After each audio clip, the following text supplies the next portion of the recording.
एक भक्तमाल जी में एक कथा आती है, सावधानी से सुनो। महाराष्ट्र के पंढरपुर में एक वैष्णव भक्त थे, उनका नाम था त्रिलोचन दास।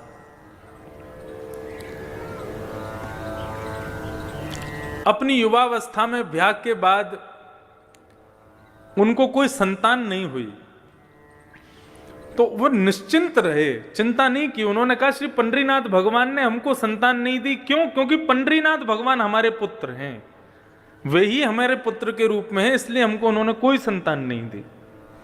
ऐसी भावना वो रखते थे।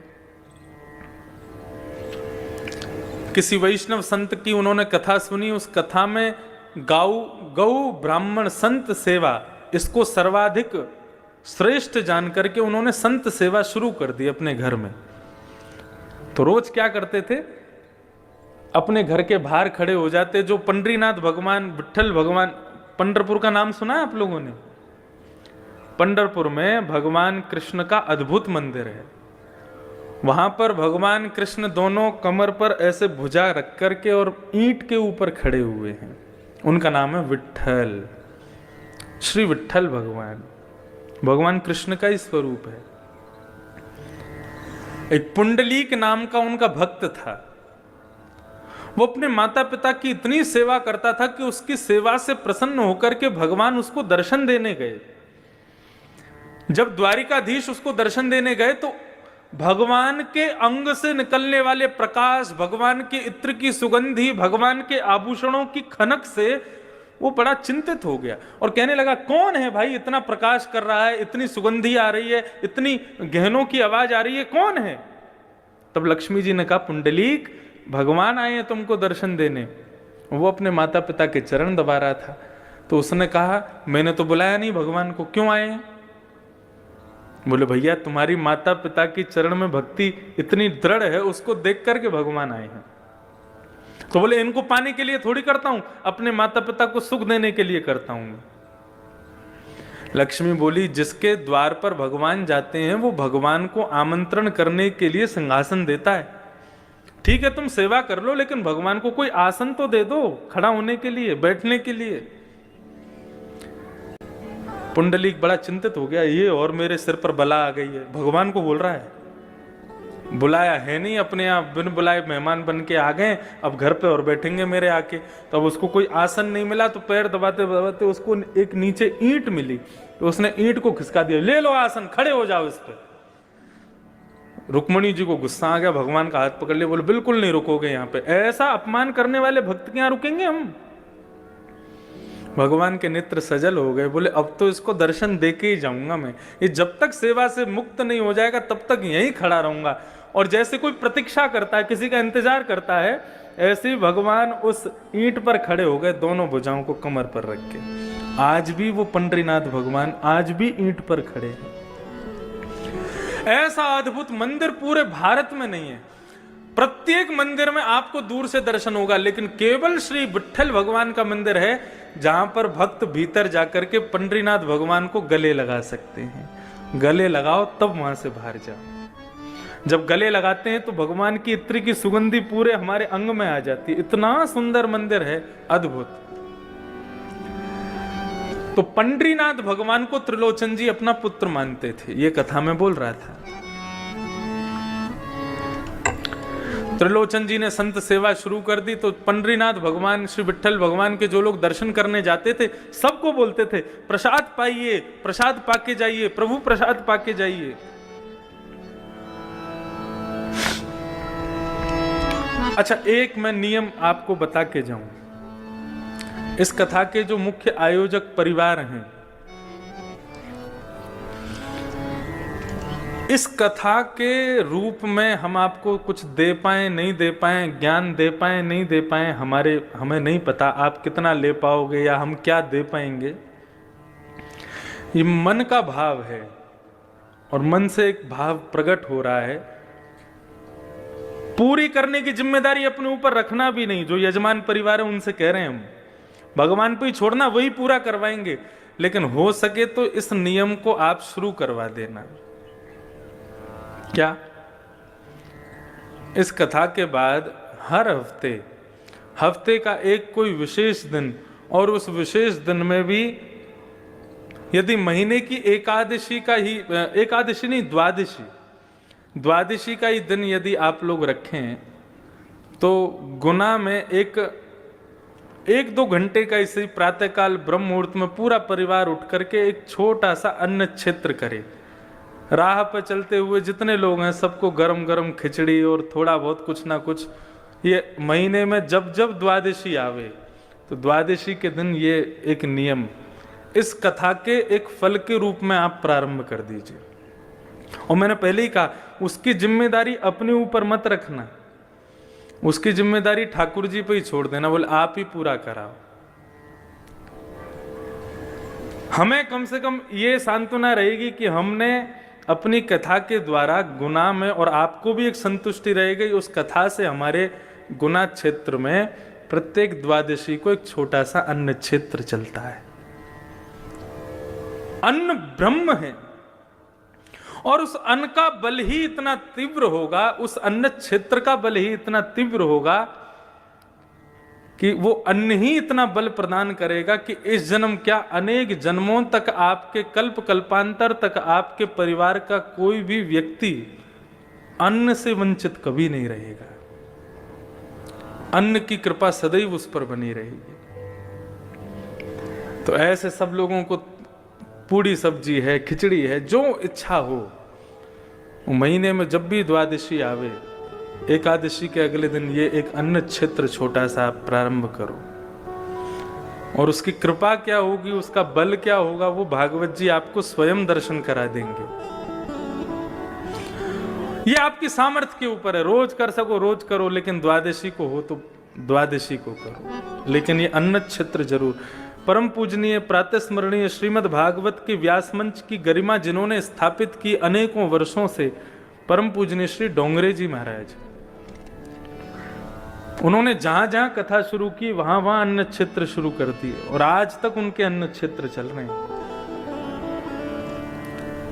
तो भागवत कथा का सबसे बड़ा मूल्य यही है कि व्यक्ति उस क्षेत्र में जहां भी कथा हो वहां अन्न और ज्ञान इन दोनों से कभी वंचित ना रहे,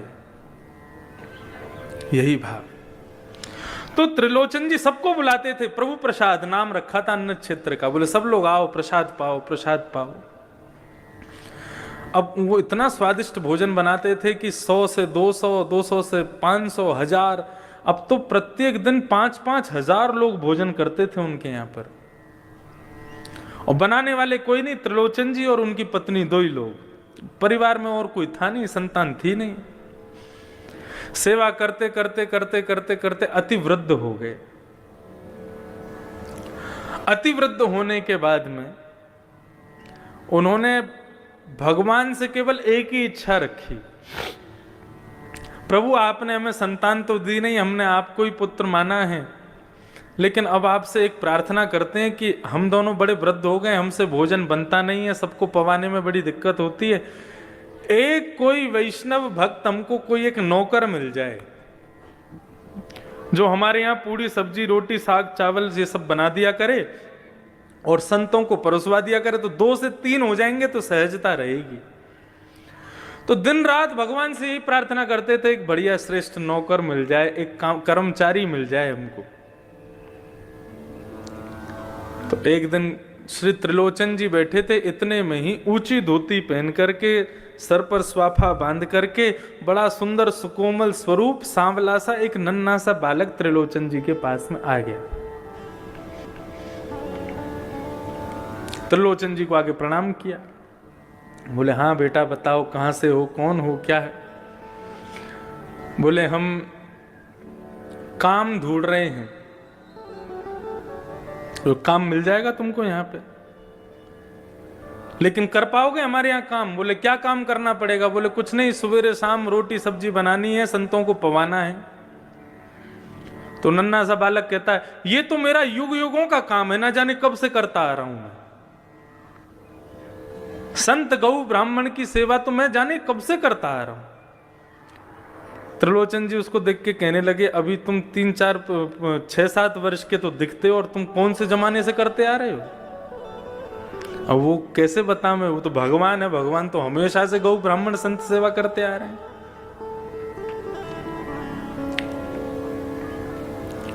एक पंचतंत्र की कथा में यह भाव बताया जाता है। एक नदी के किनारे एक कुकर, ग्राम सिंह, जिसको साधारण भाषा में कुत्ता बोलते हैं, तो वो ग्राम सिंह गांव का शेर, वो ग्राम सिंह एक नदी के किनारे में रहता था, उसका पूरा परिवार उसके साथ रहता था। वैशाख के महीने में उसकी पत्नी ब्याई थी, बालक हुए थे बहुत सारे। तो एक दिन नदी में बाढ़ आ गई। जैसे ही बाढ़ आई तो बाढ़ आते ही इतना पानी आया कि उस ग्राम सिंह के बच्चे जोर जोर से चिल्लाने लगे, अरे बाप रे, इतना पानी तो हमने अपने पूरे जीवन में कभी नहीं देखा। तुम्हारा जीवन ही कितना सा, 1 महीना पहले तो तुम्हारा जन्म हुआ है, उसमें भी तुम क्या क्या देख लोगे। तो ठीक उसी प्रकार ये त्रिलोचन जी के पास में जो बालक आया वो कह रहा है, मेरा तो जन्म जन्मों का काम है, ना जाने कब से करता आ रहा हूं। त्रिलोचन जी हंसने लगे, बोले अच्छा नाम क्या है तुम्हारा? बोले मेरा नाम अंतर्यामी है। बोले वाह, बड़ा बढ़िया नाम है। तुम्हारे माता पिता कौन है? बोले मेरे कोई माता पिता नहीं है। बोले अच्छा, हमारे यहां काम करोगे? बोले कर तो लूंगा, लेकिन शर्तें हैं मेरी। त्रिलोचन जी बोले क्या शर्तें हैं? बोले सबका भोजन मैं बनाऊंगा, लेकिन मेरा भोजन आपको बनाना पड़ेगा।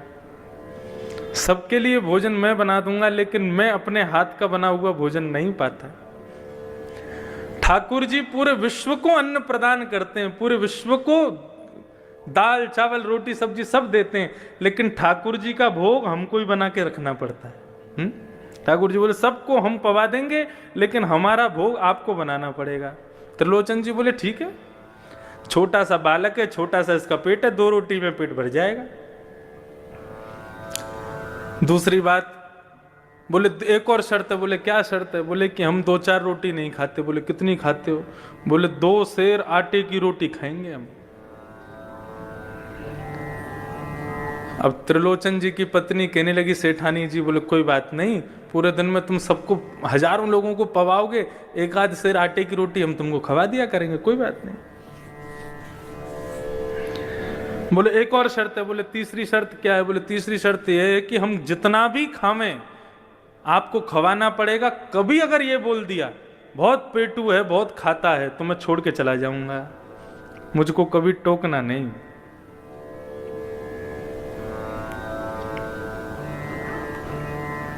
बोले नहीं, हम क्यों टोकेंगे, हम कभी नहीं टोकेंगे। भगवान की लीलाएं बड़ी अपरंपार हैं। आप लोग कभी उदयपुर की तरफ जावें, राजस्थान, तो वहां हमारे श्री गोवर्धन नाथ भगवान विराजते हैं, श्रीनाथ जी। उनका स्वरूप कैसा है? एक भुजा ऊपर, दूसरी भुजा कमर पे। सबने चित्र में तो दर्शन किए, लेकिन मध्य प्रदेश छत्तीसगढ़ के लोगों को बहुत कम पता है नाथ द्वार के बारे में। तो वहां श्रीनाथ जी का मंदिर है, और श्रीनाथ जी के मंदिर में ही श्रीमद जगत गुरु वल्लभाचार्य जी के सेव्य ठाकुर जी, हजारों वर्ष पुराने ठाकुर जी हैं। इतने से लड्डू गोपाल हैं, हमारे अंगुष्ठ के बराबर के लड्डू गोपाल। उनका नाम है नवनीत प्रिया। नवनीत कहते हैं मक्खन को, प्रिय कहते हैं उससे प्रेम करने वाले, नवनीत प्रिया। तो श्रीनाथ जी का जो भोग लगता है, वैसे ठाकुर जी की भोग की पद्धति ऐसी है कि पूरी रसोई की जितनी सामग्री है वो सारी सामग्री ठाकुर जी के मंदिर में रखनी चाहिए। कैसे?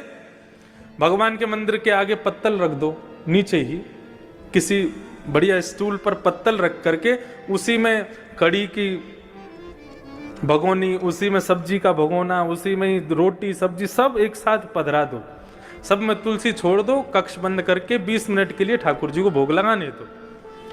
वो नहीं हो सकता तो थाली ठाकुर जी की लगाओ, थाली में ठाकुर जी का भोग लगा के फिर उस थाली को पुनः सब में मिला दो। ये भोग की प्रक्रिया होती है। तो नाथ द्वार में रसोई की सारी सामग्री श्रीनाथ जी के सामने आती है, फिर ठाकुर जी भोग लगाते हैं।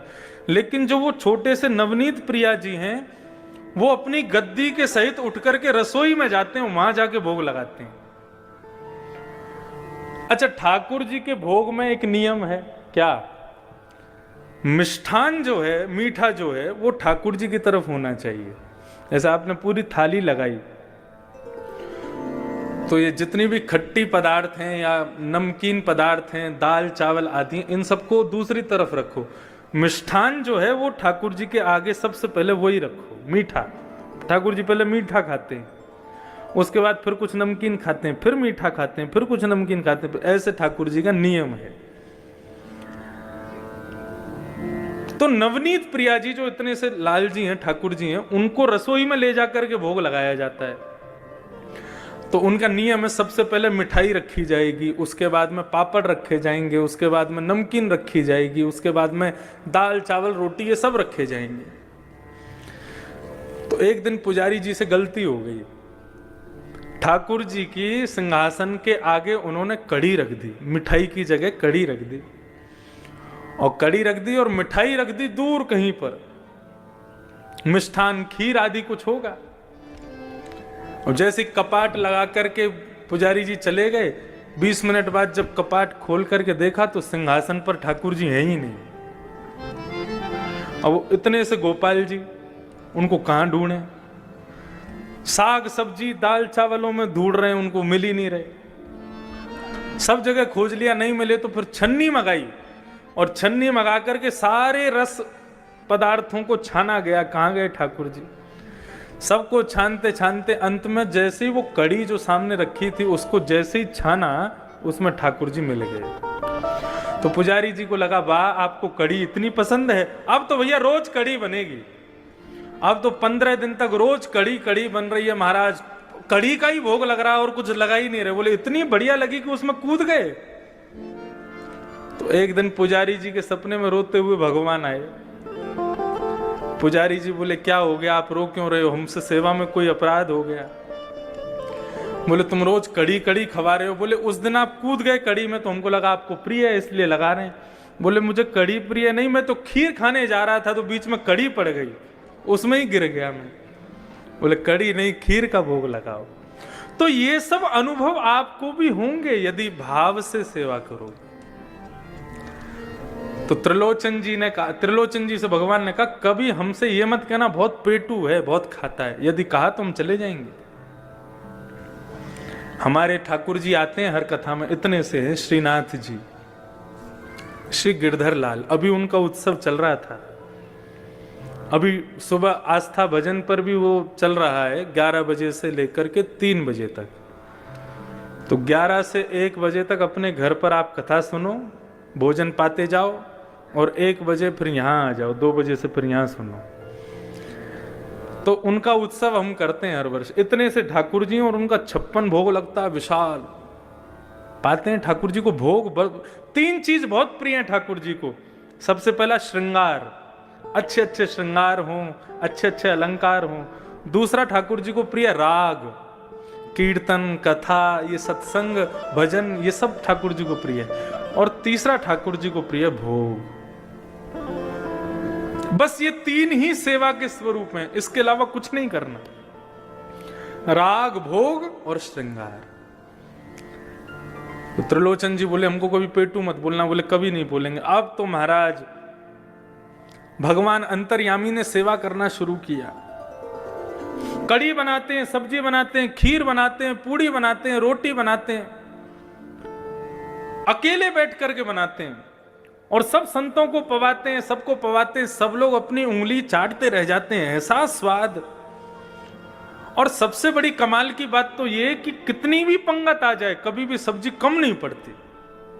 और सबको पवाने के बाद फिर ठाकुर जी स्वयं बैठते हैं, सेठ सेठानी पूरे दिन बना बना के खिलाते हैं, पूरे दिन खाते ही रहते हैं। रात्रि में अपना भोग आदि से निवृत्त होकर फिर मालिश करते हैं, तेल लेकर के त्रिलोचन जी के पैर दबाते हैं, हाथ दबाते हैं, शरीर की पूरी मालिश करते हैं। वर्षों से सेवा कर रहे अंतर्यामी भगवान, उनकी सेवा से त्रिलोचन जी की वृद्धता चली गई, बिल्कुल युवा जैसे दिखने लगे। आस पड़ोस के सब लोग कहने लगे, बोले महाराज तुम्हारे यहाँ बढ़िया नौकर आया है, तुम्हारे दिन बदल दिए। देखना बुढ़ापे के बाद युवावस्था आ गई तुम्हारी तो। लेकिन सेठ जी की पत्नी को सब कहने लगे, सेठ जी पर बड़ी कृपा की है तुम्हारे सेवक ने, लेकिन तुम अभी भी वृद्ध हो, तुम अभी भी बुढ़ी हो, क्यों? बोले सेवा इनकी करता, हमसे तो करवाता है वो। पूरे दिन रोटी बना बना के खिलाना पड़ता है उसको, बहुत पेटू है, बहुत खाता है। जैसे ही ये बात कही है, भगवान अंतर ध्यान हो गए। शाम का समय हुआ, त्रिलोचन जी और उनकी पत्नी ढूंढ रहे हैं, बेटा अंतर्यामी कहाँ हो? पूरा घर खोज लिया, कक्ष खोज लिए, गली खोज ली, मोहल्ले खोज लिए, लेकिन नहीं मिले। इतने व्याकुल हो गए, अपनी पत्नी से पूछने लगे, तुमने कुछ कहा था क्या उसको? बोले नहीं, मैंने तो कुछ नहीं कहा। तो फिर कहां गए?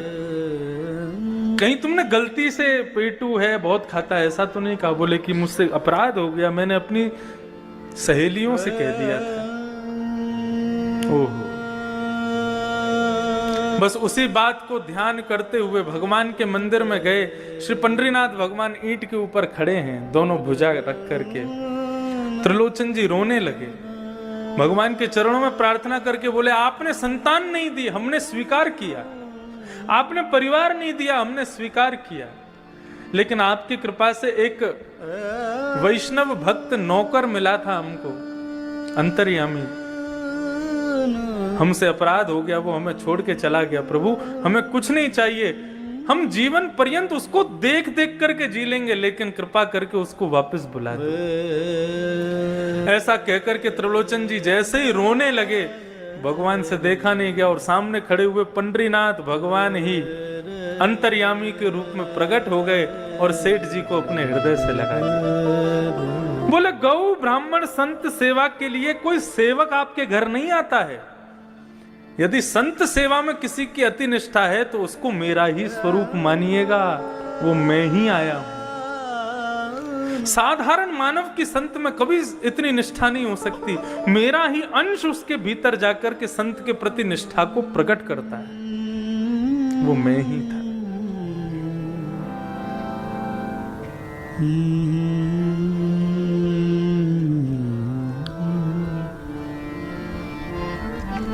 तो ठाकुर जी के प्रति ये प्रेम भाव, ये श्रेष्ठ भाव विश्वास के साथ प्रकट होगा। तो भक्ति के 3 सूत्र में बता रहा था, विश्वास, दूसरा संबंध और तीसरा समर्पण। ये 3 चीज कर लो बस।